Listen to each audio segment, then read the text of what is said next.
Welcome to Live Daf, your online Daf Yomi Shir. Shalom Aleichem and welcome back to today's Daf, which is the last and final Daf of our Masechta, Yevamos Daf Kuf Chav Beis. We are holding on Kuf Chav Aleph Amid Beis, 3 lines from the bottom of the Amid. So as we learned in the last couple of days, when it comes to allowing an Isha to remarry after the disappearance of her husband, we will rely virtually on any type of edus, and it's based, of course, on the precept that an Isha will pay very close attention to the facts. She will be daiko minseba in order not to get into trouble if her husband indeed returns. So relying on that notion, in addition to the fact that why would a person mislead us when it's something that can be, publicly known down the road? So these combined factors allow us to trust an Isha, an Evet, etc., and even sometimes a Goy, although you cannot have ne'emanus, you can't actually trust the edus of a Goy, but if he's just having a casual conversation, which we call masiach lefi tumay. You see, he's not agenda-driven. He's not trying to make a point. He's just relating a story, matter of factly, masiach lefi tumay. Then, even if that information was relayed by an oved kechavim, we can go with that and be matir an isha to remarry. The Gemara today will bring several examples of this halacha. Here comes one such story. Hahu oved kechavim. There was this certain guy, Davaka Amr Leili Yisrael. He turned to a Yisrael and started threatening him. Look, I know it's Shabbos, but I need you to do a job for me. Cut off the aspasta, the green grain, the animal feed. I want you to harvest it on Shabbos, and go present it to my animals. Serve my animals b'shabbata. Otherwise, if you don't listen to me, viloi, katil I will kill you. And this won't be the first time. Katilna, just as I had already killed Liv Pnaini Bat Yisrael, that other fellow, that Yisrael. Why did I kill him? For the same reason. He refused my orders. The Amrilay, I instructed him, Bashili Kedera B'Shabbos, cook me up some dish on Shabbos. V'lei Bashili, he refused. V'kaltilte, and as a result, I actually killed him. So he used that other story as a means of threatening, of blackmailing this Yisrael over here to do his malach on Shabbos. Now, it so happens to be that the other fellow that he's referring to had one day disappeared without leaving a trace. His wife was an aguna. And suddenly, she overhears this conversation. Shama dvisu. So the other fellow's wife overhears this conversation. She hears the Oved Kechavim using her own disappeared husband as a reference, as a precedent, in order to threaten this Jew over here. Can I go with that? Is this finally a resolution to that mystery? Did he actually kill my husband? She comes to Abaye to ask him this question. It was a tough question. What's the shaila? Is it reliable information? Is this called masiach lefi tumay? Or perhaps not really, because he's agenda-driven. He's trying to make a point. Perhaps he's fabricating the whole story in order to use it as a threat, to threaten this Yisrael today. So she came to Abaye. Shayasa tlosa rigli. He made her wait 3 yomim tovim in order to see if we can work this through with all the Talmidei Chachamim that would come gather in honor of the Yomim Tovim. Let's go to Rashi, who has 2 pshatim on tlosa rigli. First pshat is Rashi on the top line. Shayu Talmidei Chachamim nikbotzim l'shmoy hadrasha. All the Chachamim would come gather and discuss the halachos of Pesach b'Pesach, likewise on Shavuos, likewise on Sukkos. It was a convention. Perfect time to discuss a difficult question. And she came and she posed the question to them. So 3 Yomim Tovim in a row, they had no response. They had no clarity. That's the one pshat in Rashi. Here comes the second pshat, a very interesting pshat. Ubetshuvas haga'inu matzasi. I found in Tshuvas haga'inu another pshat on the words tlasa rigli. Kol hanech rigli damaroi. Whenever we find the lashon rigli, it's a yard site. Interesting, a yard site. They would get together. Hani yom shemeis adam gadol. A great man passed away on that day. Every year they would come together. Koivim oisur l'chvayde. It was established as a gathering time.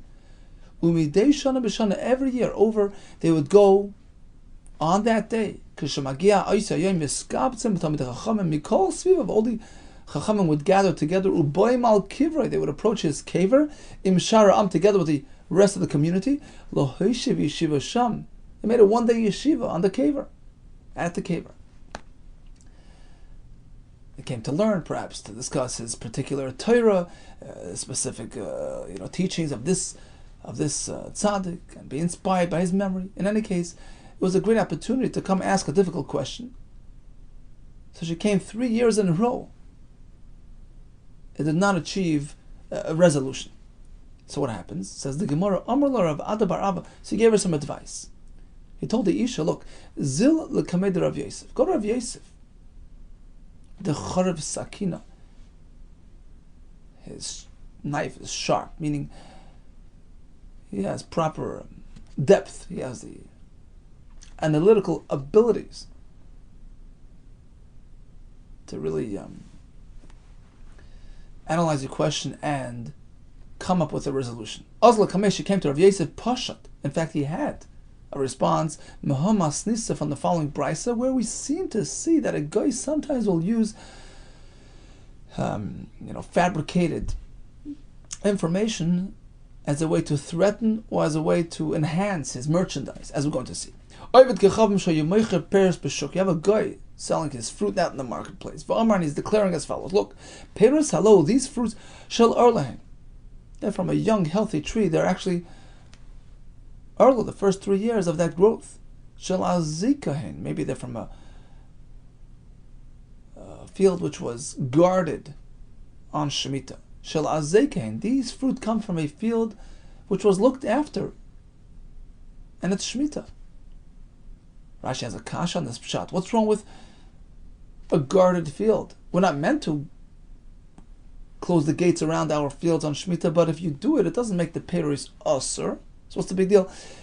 So Rashi has another pshat. He says Azeka perhaps is a city in Eretz Yisrael with high quality produce, and this is in Chutz La'aretz, and he's claiming that these fruit are coming from Eretz Yisrael, from Azeka. Is that a real concern regarding Truma and Maser? Because that's a shaila in the brisa.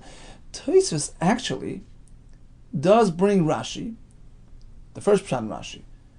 It was a paradise which was mishumar, a field which was looked after on Shemitah, was guarded and locked up, rather than being made hefker. And regarding Rashi's kasha, why does that impact the status of the fruit? It's a personal problem. It doesn't actually affect the kashrus of the fruit. Tosfos disagrees. Rabbi Yehuda Tam holds that a field which was mishumar on Shemitah, all its produce is asur. Famous shittas Rabbi Yehuda Tam, which is very negay this year Shemitah. So Rabbi Yehuda Tam holds peris growing from a field which was not made hefker is asur b'achil. In any case, this guy is claiming some claims. Erla Azeka, continues the Gemara Shal Netar Revayin.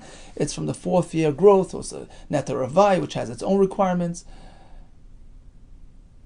He's basically trying to boost the value of his fruit. It's healthy fruit. It's from a young tree. Lo Yamar Klum. We don't give any credence to his claim. We're not concerned about Erla, about Netar Revai, about Shemitah, about Meiser. Why? This is not casual schmoozing.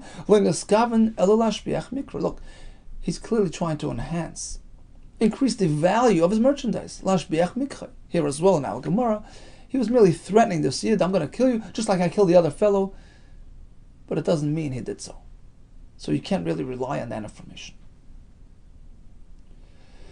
Now the Gemara will present several more instances of a guy, yes, having ne'emanis, because in fact it was merely masiach lefi tumai, by way of casual conversing.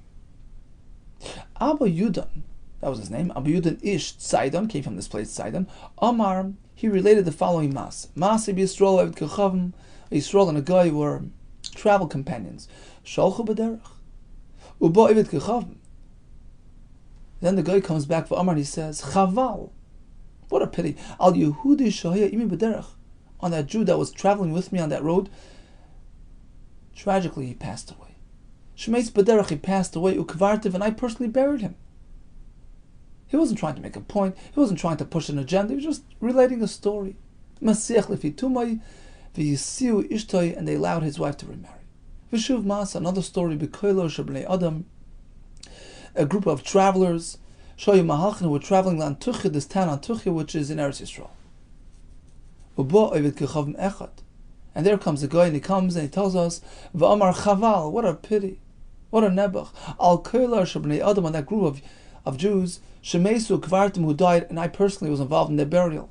As a result of this information, Chachamim allowed their wives to remarry. V'yisiu es neshesem. Here comes story number 3. V'shuv ma'asa b'shisha b'nei adam, a story involving 60 Jews. Shoyu mahalchin l'karkam Beisar. They were on their way to the town of Beitar, which was at that point under siege. And the guy comes along and he says, Chaval al shisha b'nei adam, what a pity on those 60 individuals who are on their way to Beitar, Shemesu, I personally know they died, ukvartim, and I buried them.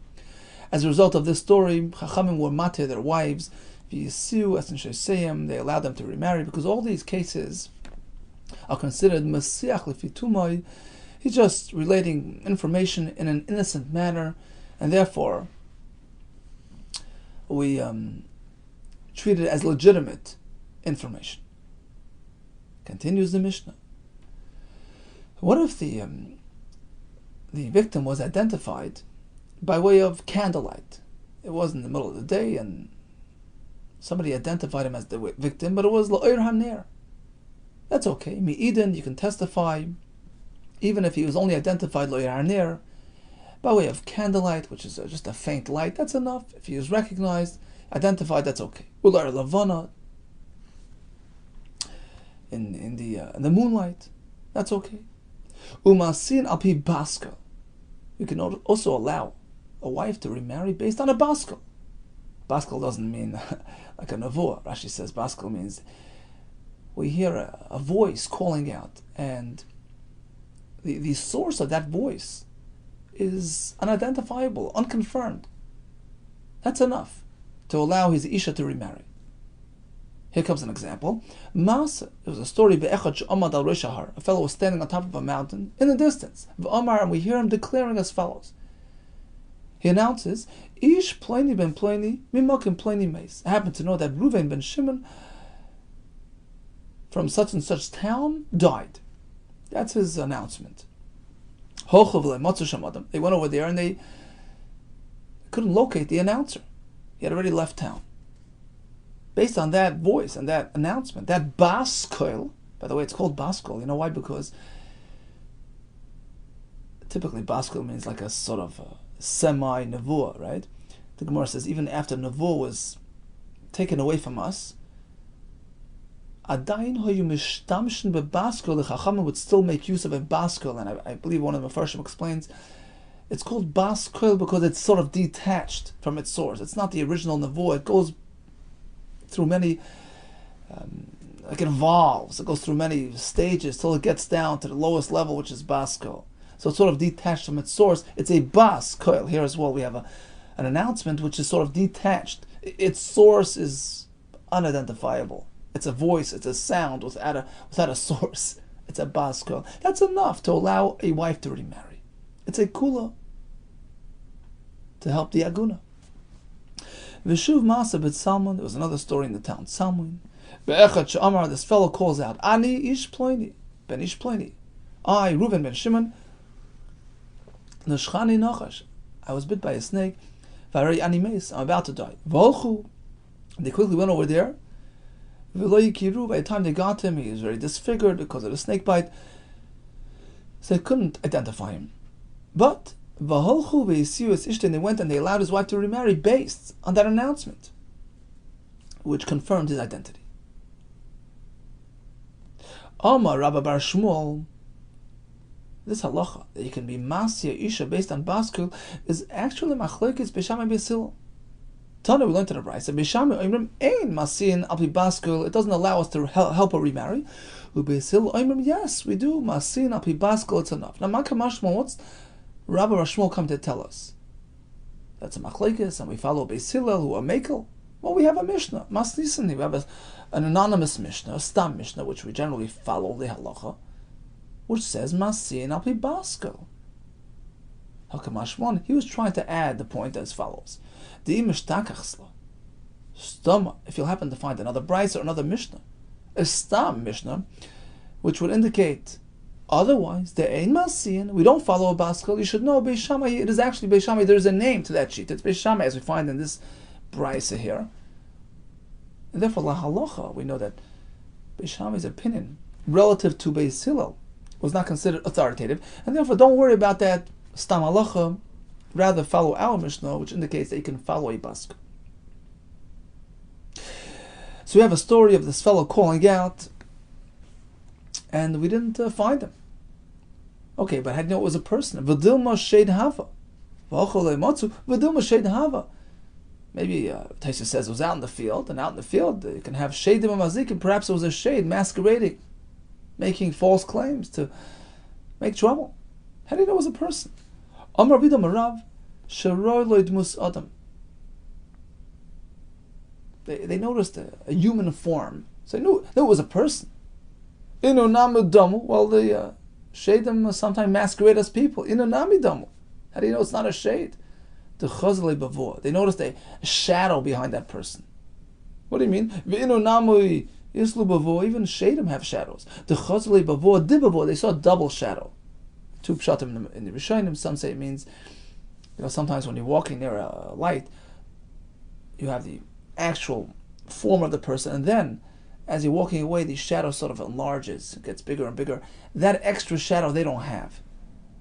Other Mepharshim learn it's like sort of a secondary shadow. I'm not sure what that's, some secondary shadow created by that first shadow. In any case, a person can generate that shadow, but not the shade doesn't have that shade. So it's not a shade. Maybe the shade also generates that double shadow. Amar B'chanina, it's not so. How do I know? Amar Li, I was told by Yoina's son Shida, a shade by the name of Yoina's son. That's one pshat. Another pshat in Rashi, he was a person. And this Yoina's son was an expert. He was an authority on shadim. And he knew this as fact. Bavu islu, perhaps a shade can have a shadow, but not a double shadow. Bavu leslu. So this fellow who exhibited a double shadow is evidently not a shade, and therefore you can rely on his announcement. Asks the Gemara, maybe she was a woman. I guess they couldn't tell if it was a male or woman voice. Maybe it was the Tzara, the contemporary wife. The other wife was trying to throw her off track and mislead her to get her into trouble. Tanat Rabbi Shmuel, you know what? Sometimes you just have to hope for the best. B'shasa sakana, when it's a time of sakana, you can actually issue a get to one's wife, afal pisha in makirin, even if you don't actually know who he is. Rashi says a person's lying in a bar and he's about to die, and he calls out, Rabbi Yisai, whoever hears my voice, please write it and give a get to my wife. We just follow it. Even though we don't personally know who this fellow is, we just follow his instructions. He claims he's Reuven ben Shimon, fine, we go with that, because it's a desperate situation. Here as well, says Rashi, she's an aguna, extenuating circumstances, will go with an announcement, even though we have some sort of chashash that maybe it's somebody misleading us. We're mekel, otherwise she's going to be tied down for the rest of her life, so we apply this kula as well. Continues the Mishnah. So halacha says that you believe even an isha, even an eved, right? You certainly don't need two eidim, and even one eid. You don't need a kosher eid, even an isha, but that's the way we paskin today. But it wasn't always that way. It wasn't always so. As the Mishnah, the Gemara will present a historical, sequence of how this came about. Amar B'kiva k'sheirati l'narto. went down from Eretz Yisrael to Nahardo, which was in Bavel. Why did I go La'abra Hashana to arrange a leap year? Who did I find there? Matzasi. I encountered Nehemiah, who was named Ish Beis Deli. Some say this was from Eretz Yisrael. So he hailed from Eretz Yisrael. He was now in Bavel. Amar Li. And he asked me a question. Shamati, I heard a rumor. She'ein ma'asina se'isha be'Eretz Yisrael. Eretz Yisrael, nobody allows a isha to remarry al pi eid echad based on the testimony of one aid. They require full-fledged two aidim, like any other halacha in the Torah. Is that so? Nobody follows this leniency except for one shita ella, Rabbi Yehuda ben Bava. Only him. He's the mekel. But everybody else is machmer. Is that true? I'm surprised. Is that true? V'nu meisele. Rabbi Akiva says, yeah, I responded to him. Correct. Kain hadvarim. This is 100% correct. The prevailing accepted shita is that you need two eidim. Why is this different than any other eidus in the Torah? Amar Li. So Nehemiah turns to me. That has to be corrected. And Marlahem Mishmi, please relate to them in my name. Atam Yedim, you understand that I'm not up to traveling on these dangerous roads back to Eretz Yisrael. Sham Medina Meshubeshes Begayoses. The whole Medina is filled with roaming bandits.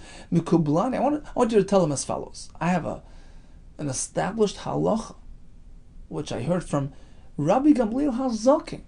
Mikublani Mirabba Gamliel HaZaken, from the elder Rabbi Gamliel. I have a halacha related in his name. Shemasiyin esa isha al pi echad. See, he related to me the halacha that an isha can be allowed to remarry based on the edus of one aid. You don't need more than that. Daiko mitzvah, all the spars that we speak about, that's something that I know from Rabbi Gamliel HaZaken. Go tell them, please, to change the halacha. Rabbi Akiva took that halacha, returned to Eretz Yisrael. Lifnei Rabbi Gamliel. When I returned and I presented this halacha to Rabbi Gamliel, who was actually the younger Rabbi Gamliel, the grandson of Rabbi Gamliel HaZaken, who was now the leader at that time. Samach ledvarai. He was very glad to hear these words. V'amar, he exclaimed as follows: Matzanu chaver Rabbi Yehuda ben Bava. We finally found a companion, a supporter to Rabbi Yehuda ben Bava. As we were talking, Niska Rabbi Gamliel himself recalled an incident that occurred way back in his youth. Shener Goharugim b'Tel Arza. Some Jewish people were killed in the area of Tel Arza. Vehesi Rabbi Gamliel Nishay Sein al pi echad. In fact, his grandfather Rabbi Gamliel HaZaken applied this kula. So he recalled a personal experience, which involved using an eid echad to be matir an isha. He was matir al pi echad. So that did the trick. They changed the halacha. It shifted entirely. In fact, not only is one aid enough, even an isha, an evet, who is not considered a valid aid typically, here we are mekel, we downgrade, we lower the standards. At that point, they established the halacha that they allow an isha to remarry even aid mipi aid. Listen to this, even second-hand information. One aid who heard that information from the other aid. An isha can remarry mipi evet, mipi isha, mipi shivcha. If we hear the information from an evet, a shivcha, or an isha. So that became the accepted halacha. But Rabbi Lezer, Rabbi Shim, Rabbi Shua, they disagree. They say ein masin as isha al pi echad. One aid is not enough. Standard procedure is required here as well. Two kosher aid. Rabbi Akiva Eimer, he took the middle route. Lo al pi isha, v'lo al pi evet, v'lo al pi shivcha, v'lo al pi kreven. Although you don't need two aid and one aid is enough, but you need a valid kosher aid. You can't use an evet, a shivcha, an isha, or relatives. The Gemara soon will tell us that was still before he switched entirely and shifted over to this school of thought, which allows any type of aid to be matir an isha from her igun. Says the Gemara, V'savra Rabbi Akiva, is it true that Rabbi Akiva holds al pi isha lo, you can't use an aidus of an isha, only an aid echad, a proper aid? V'atanya, listen to this price. Pshim Malazar Eimer, Mishum Rabbi Akiva. He's quoting Rabbi Akiva. Isha ne'menes lavikita. Can Isha bring her own get? Rashi says we're speaking that she's bringing it from Medina Sayam, where she has to now testify and say Befanai Nechtav. I have first-hand information that this get is a valid get. Can an Isha bring it for herself? Her own personal get? Do we trust her? Yes. Mikal v'chayim, based on Mikal v'chayim. Uma noshim. If we find that those specific, relatives, the tzara and the chamais and all those noshim, who are suspected of perhaps having a vendetta against an Isha, she'amr chachamim ein ne'emonos limar meis bala. They have no ne'emonos. If they claim that her husband passed away, perhaps they're just derailing her. Still, when it comes to a get, ne'emonos lavi gitain, they can bring her get. We discussed that a while ago because it's different when you're actually producing evidence as a formal get document. It's different than just saying meis bala. So we trust them. Certainly the Isha herself, when she's speaking about her own personal life, if she's believed to say, my husband passed away, right, that's pashut. Of course, certainly she can bring her get and say that it's a valid get. Because there's much more to go with. There's a get, there's actual tangible evidence. End of Bryce. Let's make a diuk in the Lashon HaBryce. Remember, this is Rabbi Yehuda speaking, right? And what does he say? There are those noshim, those 5 noshim, who we do not trust if they should come say meis bala, right? Concerned perhaps they're misleading us. Noshim she'amr chachamim, only those women who deloi mehemni are not to be trusted. But a regular Isha, who's not suspected of having an agenda, Isha ba'alma is truly believed. Mehemna. There you go. Rabbi Kiva's trusting an Isha. A strange woman could come and say, look, I know this man passed away and she's going to be mater his wife to remarry. This is Rabbi Kiva speaking. Like Kasha, the answer is, depends at what point in history we're speaking about. Mishnah which says that Rabbi Kiva holds that an Isha is not Nema, that's before they re-established the halacha. But of course nowadays, even Rabbi Kiva would agree that any type of aid is Nema, an Isha, Shifcha, anybody. Continues the Mishnah, back to the original position of Rabbi Kiva, which was that you need a proper aid. Amr Loi, the Chachamim responded to him. They challenged him from a story, Masa Shahaya, Masa Bivnei Levi, a story involving some Leviim. They were traveling to the city of Tzoyar, which was called Tzoyar Irat Tmarim, a place in Eretz Yisrael. V'chol echad mem, and one of their colleagues, one in the group, fell ill. So they left him at the guest house and continued on their journey. On their way back, they stopped off at the inn to check up on their friend. They turned to the non-Jewish landlady. Where's our friend? She responds to them, Meis ukvartiv. I'm sorry to tell you that your friend passed away and I buried him. And based on that edus, they will matir his wife. It's an Isha. They will matir his wife. V'yisiu es ishtay. V'loi teikei henes kepundakas. You're not going to suppose that an upright woman, a Yisraelis, a kehenes, you don't get better than that. She shouldn't have the same level of trust like a pundakis or a guy. Apparently an Isha is Nema. Amar Lahu, Rabbi Kiva responded, that was very different. She produced evidence. If an Isha will have the same proof, the same tangible evidence to support a story like this Pundakis had, of course she'll be believed. Look, this Pundakis produced for them all his personal belongings, which supported her story. Makla, his staff, Tarmila, his satchel, the Sefer Torah, Shebiyadei Sefer Torah. This proved their point that he passed away. This is more than just an Eidecha. This is Masiach Lefitumai. Look, she's showing them all this stuff. Asks the Gemara, my Guriusa de Pundakis. See, the Chachamim, when they related the story and presented it to Rabbi Kiva, they said, well, a Kehenes shouldn't be at least as good as a Pundakas. What's wrong with a Pundakas? They were insinuating that she was deficient. There was something wrong with her. They were using her as a platform for the Kehenes.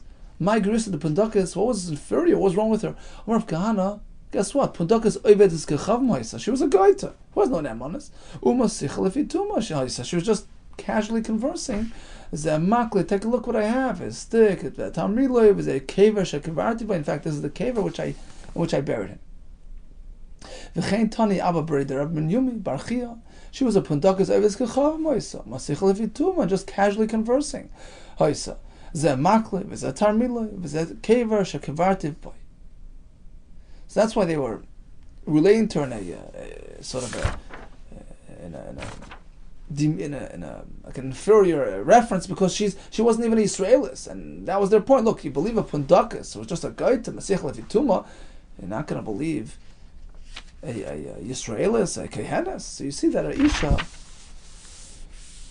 is Naaman. Asks the Gemara, why is this called Masech Lefituma? Masech Lefituma, when the guy starts speaking, just, casually, then you assume it's legitimate, it's genuine. But here, it wasn't just an innocent remark. Look, they challenged, they came to her and they confronted her, where's our friend? It was in response to that question. So perhaps it was less than genuine. Perhaps she was just covering up for some story. Answers the Gemara, no. She initiated it. Kiven dechazis sinu bachya. As soon as she sees them, kiven dechazis sinu, as soon as she noticed the group coming, bachya, she broke down crying. And that lended legitimacy to her story. Amrullah, so that prompted their question. Where's our friend? They got scared. Amrullah, she told him the truth. Meisu kvartiv, he died and I was covering. So since she initiated it, she started crying. That was an indication of MS. It showed that she was genuine and legitimate, and therefore we consider it a Masech Lefitum. And actually, Tosfos learns, interesting, Tosfos learns that this shaila of how to treat her, is it Masech Lefituma or not, that is the point of contention between the Rakiv and the Rabbanon. See, the Rabbanon used the story to prove their point that an Isha is Neman, right? Supports our Shita that an Isha is Neman. Rabbi Akiva responds by saying, what do you mean? She was Masech Lefituma. There's no raya from here. This is a totally different type of configuration. It's a casual discussion which leads us to believe that it actually happened. It's not based on testimony. It's just for us like an indication. Oh, that must have happened. Why else would she be casually relating such a story? Right? So it has nothing to do with Edis. Therefore, Rabbi Akiva holds it doesn't really prove anything that an Isha is Neman.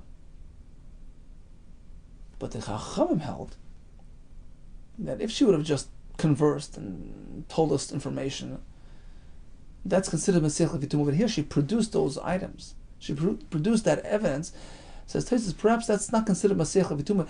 It's an indication of the fact that she's trying to press her case and support her version of events.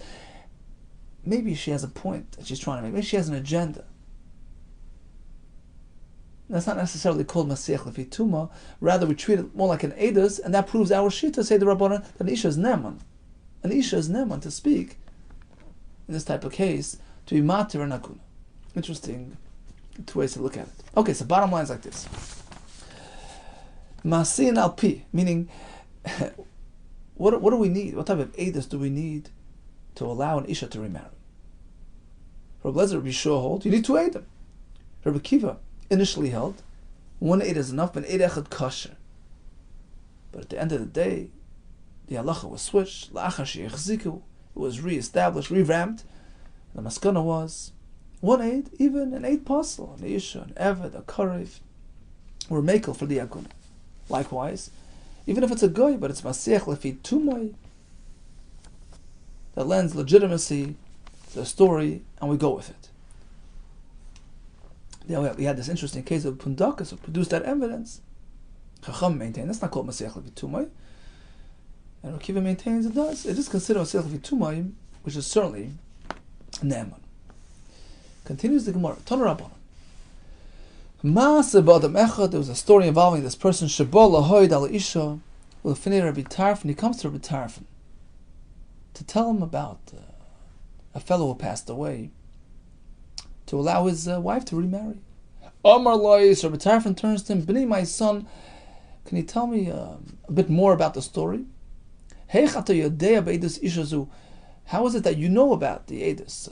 How are you personally involved in this story? Amar, he responded, look, it was just me and him. Anivahu, myself and this other victim, this other person, we were traveling along. And we suddenly were attacked by this group of attackers. And my travel companion, who up until then I didn't even know his name, suddenly grabbed a hold of a branch, a branch of a zayis tree, of an olive tree, and he ripped it off. He used that as a weapon to repel our attackers. Omarti loy, I turned to him, wow, with appreciation, Aryeh. He called him Aryeh. Hashem should increase your strength. I would like to express my utmost appreciation for saving us. Amalis, he turns to me, how do you know Aryeh is my name? It's actually not my real name, it's my nickname. That's exactly how they call me in my city. They call me Yochanan, Rabbi Yehuda, that's my real name. And they add Aryeh,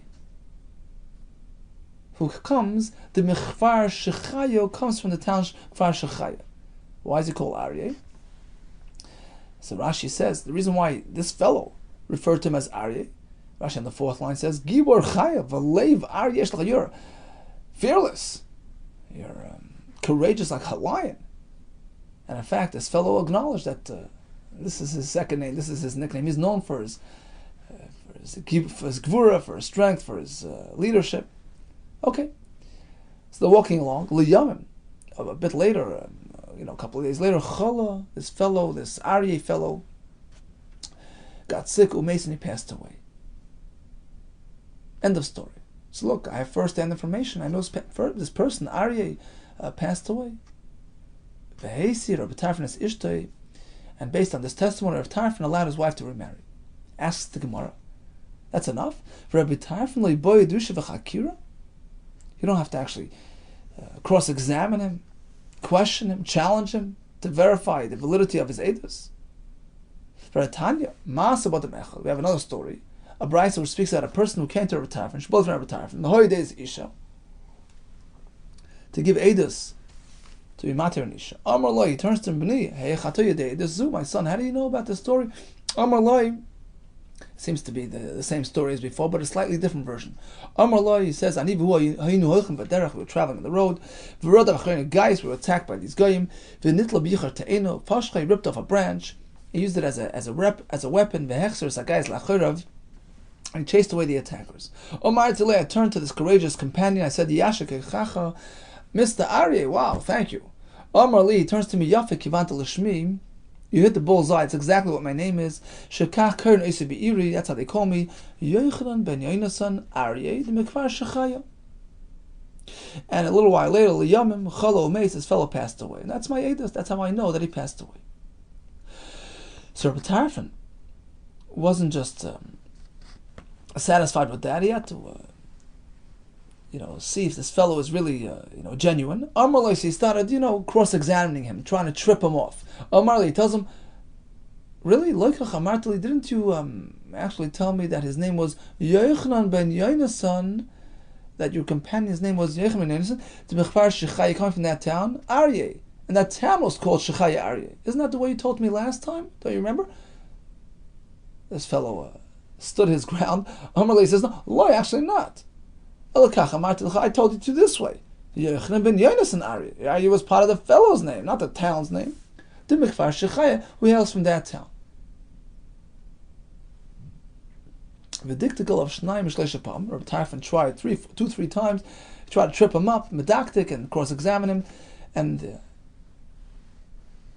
the Kivin Dvarav, and this fellow was clear and consistent in his words, and that lended legitimacy to her edus vehesi Rabbi Tarfon es ishtoi, and that confirmed the story, which enabled Rabbi Tarfon to allow his wife to remarry. The bottom line is Rabbi Tarfon didn't just listen once. He questioned and challenged and cross-examined.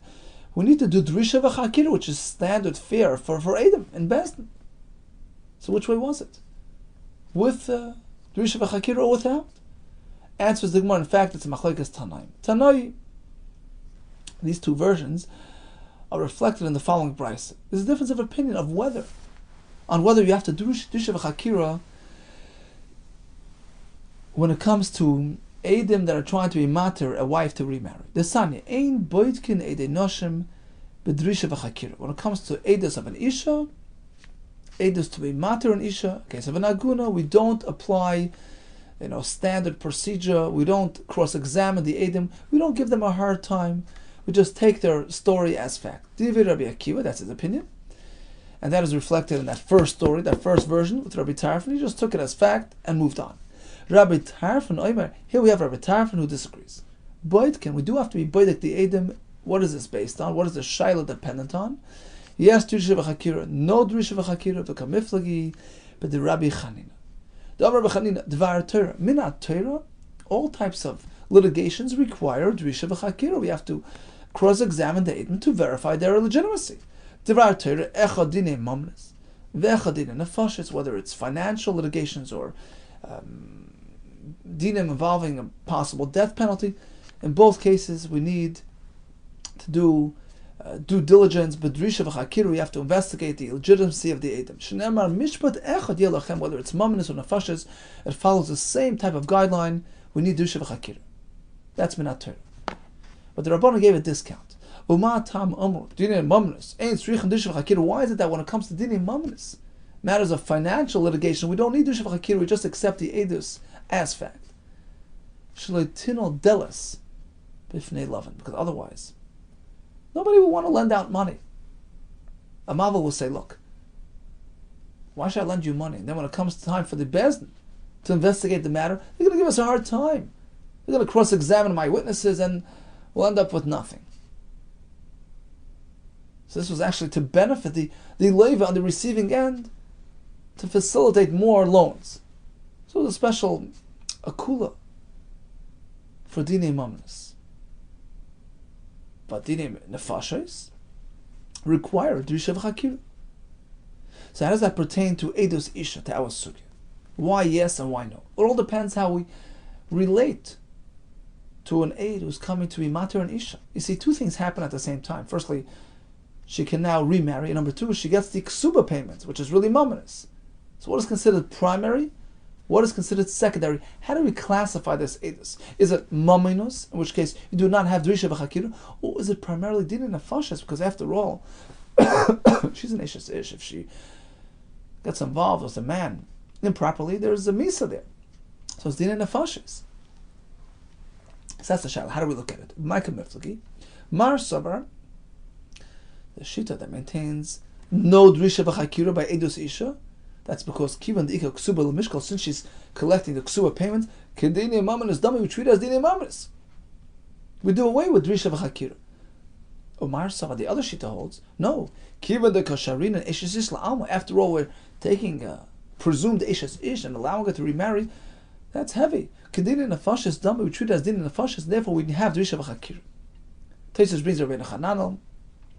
Kaimalan kaitana the liboy drisha v'chakira lemaisa. We do not have drisha v'chakira, and in fact, the Rambam, the way he puts it, is because of a guna we try to be mekel, and we let the edus in. We accept the testimony without giving them a hard time. Okay, concludes the Masechta with a famous brayso. Amar Rabbi Lazar, Amar Rabbi Chanina, Talmidei Chachamim, Marbi Mishalim Ba'olam, Talmidei Chachamim, those immersed in learning, increase peace in the world, peace and harmony, are generated through learning Torah. Shenemar, V'chol Bonayich Limudi Hashem, V'rav Shaloim Bonayich, your children, your sons, the Bonayich, the Bnei Torah, they're ones who increase Shalom in the world. And the Maharsha points out that we find this conclusion at the end of 4 Masechtes, which are actually hinted in the word Bonayich, brachos, Nazir, Yevamos, and I believe the last one is Krisis. And he says that over here, it's very appropriate because, we just said that we cancel this Drisha v'Chakira requirement. Why? Because it's Eidos Isha. It's an Aguna. We want to increase peace and harmony. We want to allow this Isha to remarry, so we make it easier for her. We facilitate that marriage. And that is the reason why we apply all these kulas, in order to release the Aguna from her shackles, to enable her to remarry. Rabbi Cheskel Abramsi Zatzal used to explain, he used to say, Talmidei Chachamim Marbim She'olam means like this. He says, there are many things that can bother a person. Right? Many things that can irritate a person and create the opposite of shalom between man and neighbor. A person who is saturated with Torah, a person that's involved in Daf Yomi, who's into learning. Marbim Shalom Ba'olam. Once he experiences the bliss of Torah, the paradise on earth, he wants nothing of littleness, of silliness. He has no interest in pettiness. All these little things don't bother him anymore. It's all beautiful. It's a life of peace and harmony. Okay, so what did we learn today? Even an Akum is going to be Neman by Eidos Isha if he's Masech Lefi Tumayim. However, if we have reason to suspect that he's just using that information as a threat, or he's presenting information in order to increase the value of his merchandise, that's not called Masech Lefi Tumayim. We don't take that information as genuine, and there is no Ne'emanis. In the Mishnah we learn that even if the victim was identified La'ir HaNer, La'ir HaLavana, or by way of this basker, this announcement without any identified source, we go with it, or matter his wife. In Maskanos HaGemara, we are Masi Isha, even al pi Eid Echad, even if she's an Isha, an Eved, a Karev, or a Shivcha. What about Drisha v'Chakira when it comes to Eidos Isha? That Machlekes, where Akiva says, no Drisha v'Chakira, we treat it as Dini Mamanis. Whereas Rabbi Tarfa maintains that, no, we treat it like Dinei Nefashis, in which case we need to apply, at least in limited fashion, some form of Drisha v'Chakira to ascertain the legitimacy of the story, confirm the facts, and allow the wife to remarry. Hadran Allah Ha'isha Bastra Uslikala Mesechas Yevamos. Back on the Kuf Beis, the Gemara tells us about a min, a troublemaker, who approaches Rabban Gamliel, and he says, look, your nation, you were abandoned by your God. We have a pasuk, it says, Chalatz mehem, there was chalitza done, that's it. You're disconnected. Chas v'shalom. What does Rabban Gamliel tell him? You silly man, you shaita. There was no chalitza done. Maybe Klal Yisrael sometimes strays from Hashem, but that's about it. He didn't abandon us.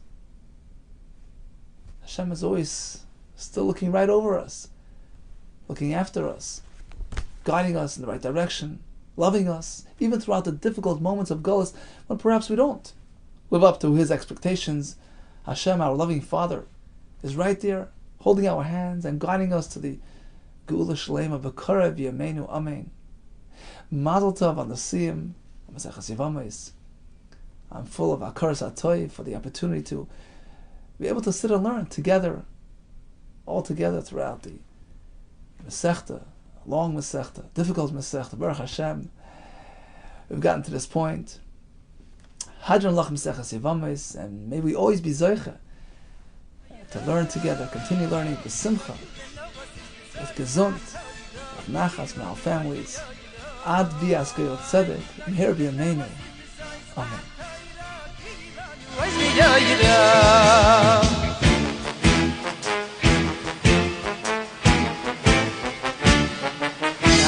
know you know what is the Zoy Satoiro, Hihilonu was the Yoiro.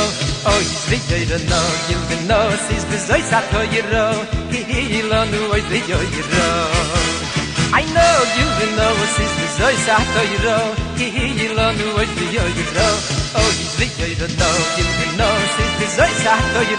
hi lanu was vi yiro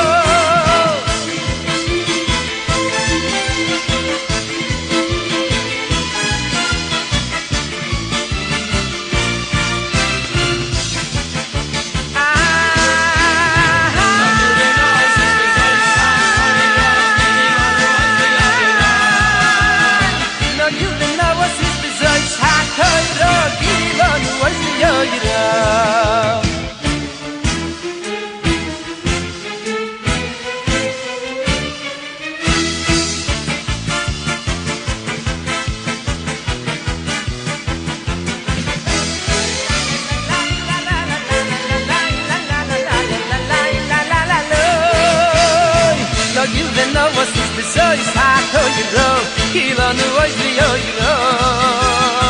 Now you know what's